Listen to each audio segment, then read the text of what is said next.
The biggest prison I had ever been in my life, and I spent nearly 12 years in prisons, was the prison within my soul. The prison that I couldn't see the bars, but I felt I was trapped within my soul, and I didn't like it. I didn't like what was inside of me. I didn't like listening to negative dialogue. I didn't like listening to thoughts that attacked me about my behaviour and my personality. I didn't like feeling the way I used to feel. I was living within a prison within my soul, and that prison was the catalyst for my external behaviour, which led me to looking through bars and drug addiction. But I didn't know how to get out of that internal prison. I thought back in the day when I was a full-blown heroin addict and a person that was going in and out of prison for a long, long time, that if I showed any person these thoughts and these feelings that I had going inside of myself, in my mind and in my soul, that people would think that there was something wrong with me, or people would think that like I was weak because I didn't like myself. I was weak because I was portraying this toughness, living in prisons and in environments where you couldn't show that kind of stuff, because what I learned years later, it was vulnerability that I was defending. So this prison that I was living was the worst prison because I didn't know how to get out. At least when I used to go to jail for crimes I committed, I knew that I had an expiry date on that sentence and I would be released. This emotional, verbal attack on my soul internally through voices and how I felt, there was no expiry date to that sentence. I didn't know a simple principle would help me so much. And I learned that in 1989 when I was 25 years of age. And it was the freedom that I ultimately found through finding the courage to talk about these thoughts and these feelings that I had, that I was so scared to express to people. I felt free when I started to find the courage to talk about not liking myself, to talk about how guilty I felt for my behaviour, how ashamed I felt for what I had been doing, the guilt for my loved ones, what I was putting them through, other people close to me, the disrespect that I had for people.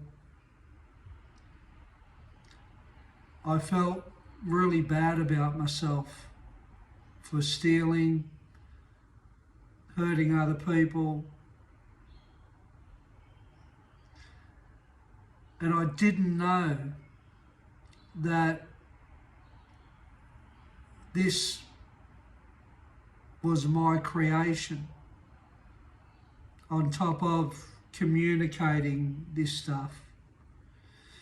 But when I started talking about these deep things that I was really fearful to talk about in rehab, I started feeling a lot better about myself and my life. It was like a valve that was being released. There was so much freedom in getting in touch with talking about this stuff to other people. I was amazed how I felt after I would make the effort to talk about not liking myself, make the effort to talk about the guilt, the behaviour that I wasn't happy with, the crimes, the theft. So I never ever knew that that would be my expiry date on my internal sentence that I didn't have a clue how to get out of.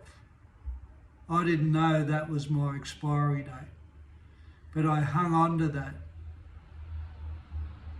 from 1989 till current day of 2023, and I still hang on to it. There's so much freedom in talking about your fears. There's so much freedom talking about the worries that we all have. There's so much freedom talking about having concerns about what we think other people think of us. There's so much freedom talking about anything that you're scared to talk about.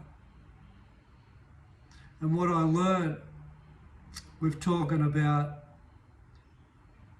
this prison that I used to be in internally, the things that scared me after I started communicating my internal dialogue, my thoughts and my feelings, and identifying my feelings, and not blaming people for the way I felt. What I realised is that it's the things that scared me, that I was worried about, that's the stuff that I had to talk about. So that's what I learned.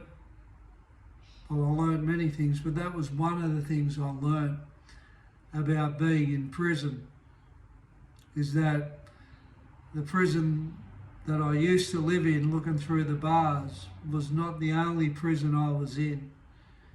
The other prison that I was in, that was the prison that led me to behaving in ways where I didn't like myself. And when you don't like yourself, you do 9 times out of 10 behave in ways where you don't care about yourself and you don't care about other people. And I believe I didn't care about myself and other people because I was scared about what other people would think about what I was inside. And the more I learned to talk about all that stuff inside, my feelings, my thoughts, my fears, my worries, my concerns, I stopped behaving in ways where I took a lot of drugs, and I stopped behaving in ways where I was doing crime. So that emotional and internal prison that I got out of, and I found the expiry date on that sentence through talking, that prison, once I fixed that up, that helped me get out of the other prison I was in, quite often looking through bars and using drugs all the time. So you take care now, look after yourself, and please find the courage to talk about things that concern you or scare you, and try and overcome your fear of what you think other people will think of you. Because 9 times out of 10, they won't think bad of you if they hear the real you. It's the real you that's really attractive. Trust me. You take care now.